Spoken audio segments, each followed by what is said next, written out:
وطن چھوڑنا ہے حسین کو. امام علی مقام نے کہا کہ ہجرت کی تھی نا حضور نے بھی وطن چھوڑا تھا. دور کھڑے ہیں نانا تیرے کرم کے خزینے کی خیر ہو، میں جا رہا ہوں تیرے مدینے کی خیر ہو. پھر حسین ابن علی وہاں سے نکلے، بچے ساتھ، ڈٹنا پڑا، بھوک پیاس، بچوں کا ساتھ، پھر بچوں کی شہادتیں، یہ ساری چیزیں انسان کو کمزور کر دیتی ہیں نا. لیکن جس کی شان بڑی ہوتی ہے اس کی آزمائش بھی بڑی ہوتی ہے. چھوٹی چھوٹی باتوں سے گھبرا جانے والی امت، ذرا ذرا سی بات پر پریشان ہو جانے والے لوگ، لڑکھڑاتے قدم، الجھے خیالات، بے چینیاں، بے قراریاں، بہتے آنسو اور ہر وقت مظلومیت کا اظہار کرتی قوم اگر اپنے قدموں پہ کھڑا ہونا چاہتی ہے، امت اگر پھر سے امت سازی چاہتی ہے، امت اگر کھڑا مولا علی پکڑتے تھے اور حسین میتوں کے باوجود میدان میں آئے پر میں سامنے کھڑے ہو جاؤ تمہیں خطبہ دینا ہے، اس لیے کہ محمد عربی کا طریقہ ہے جمعے والے دن خطبہ دیا جاتا ہے. پورے وثوق سے اتمام حجت کیا. اور حسین ابن علی ایسے تو نہیں تھے کہ ڈرے بڑا تھے تو ان سے تلوار نہیں چلی، انہوں نے تلوار چلائی. جو ایک ایک دو دو کر کے آتے رہے وہ کٹتے رہے، وہ کٹتے رہے. پھر آواز ایک گونجی پیچھے سے، وہ اکیلے اکیلے کیوں جاتے ہو؟ تمہیں پتہ ہے علی کا بیٹا ہے. علی کا گھر تو وہ گھر ہے کہ جس گھر کا ہر ایک بچہ جسے دیکھو وہی شیر خدا معلوم ہوتا ہے. اکیلے اکیلے جاؤ گے تو تم چہرے کی روشنی نہیں دیکھ رہے، آنکھوں کی سرخی نہیں دیکھ رہے، مزاج کا ولولہ نہیں دیکھ رہے، طبیعت کا باغ بند نہیں دیکھ رہے، اور جوانی میں شہادت کی لذت سے آشنا محمد کا نواسا نہیں دیکھ رہے. ذرا مل کے جاؤ. ہاں ہاں حسین ابن علی شہید ہوئے ہیں پر شان و شوکت کے ساتھ. ہاں ہاں حسین ابن علی دنیا سے تشریف لے گئے ہیں پر عزت وقار اور عظمت کے ساتھ. ہاں حسین ابن علی کا سر کٹا ہے، مخالف نے تو اپنی طرف سے نیزے کی نوک میں چڑھایا تھا پر حسین کا سر بول بول کے کہہ رہا تھا دیکھ لو میں کٹ بھی گیا ہوں پھر بھی سب سے اونچا ہوں، وہ دیکھو میں سب سے اونچا ہوں، سب سے اونچا ہوں میں. اے حسین ابن علی، نازش آل نبی تم پر سلام. اے حسین ابن علی تم پر سلام، نازش آل نبی تم پر سلام. کسی نے ایک بات کی تھی، اس نے حد کر دی. اس نے کہا مورخ تو کتنا کو لکھے گا، خطیب تو کتنا کو واز کرے گا، اور مصنف تو حسین ابن علی کی شان میں کہاں تک بات کرے گا.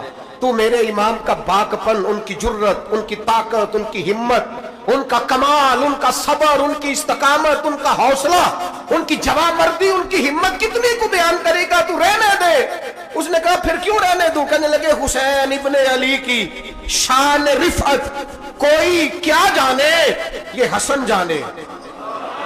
حسین ابن علی کی شان رفعت کوئی کیا جانے یہ حسن جانے، یہ علی جانے، یہ نبی جانے یا خدا جانے. ہماری طاقت نہیں ہے کہ ہم امام علی مقام کی عظمت کو بیان کر. بس چپ کر میرے علی، ایتھے جا نہیں ہو. امام کا تذکرہ بندے کو جوان کرتا ہے، باہمت کرتا ہے، جینے کا حوصلہ دیتا ہے، میدانوں میں کھڑا کرتا ہے. وہی ہے تیرے زمانے کا امام برحق جو تجھے حاضر و موجود سے بیزار کرے اور موت کی شکل میں دکھلا کے تجھے جلوہ یار زندگی تیرے لیے اور بھی دشوار کرے. اور پلٹنا، جھپٹنا، جھپٹ کر پلٹنا یہ لہو گرم رکھنے کا ہے ایک بہانہ. لہٰذا طاقتور بنو، باہمت بنو، کربلا کے واقعے سے طاقت حاصل کرو. پھر کہتا ہوں ہم ہائے حسین والے نہیں، ہم تو واہ حسین والے ہیں. ہمارا کہنا ہے کہ واہ حسین. اے حسین ابن علی تم پر سلام، نازش آل نبی تم پر سلام. ہم کہہ رہے واہ حسین، واہ حسین، واہ حسین، واہ حسین، یا حسین، واہ حسین، یا حسین، واہ حسین، واہ حسین، یا حسین، واہ حسین. اپنے مزاج میں طاقت پیدا کرو، اپنے بچوں کو یہ قوت ارادی، قوت فیصلہ آنے والی نسل کو منتقل کرے، یہ ہمت، جذبہ. اللہ اکبر. دو قسم کے پیار کرنے والے ہیں اہل بیت سے، خاص توجہ کریں. دو قسم کی. ایک نے اہل بیت کی شہادت کو تماشا بنا دیا. وہ کہتے ہیں یکم حرم سے پہلے ناچ گانا دیکھو، تماشا کرو، موج کرو.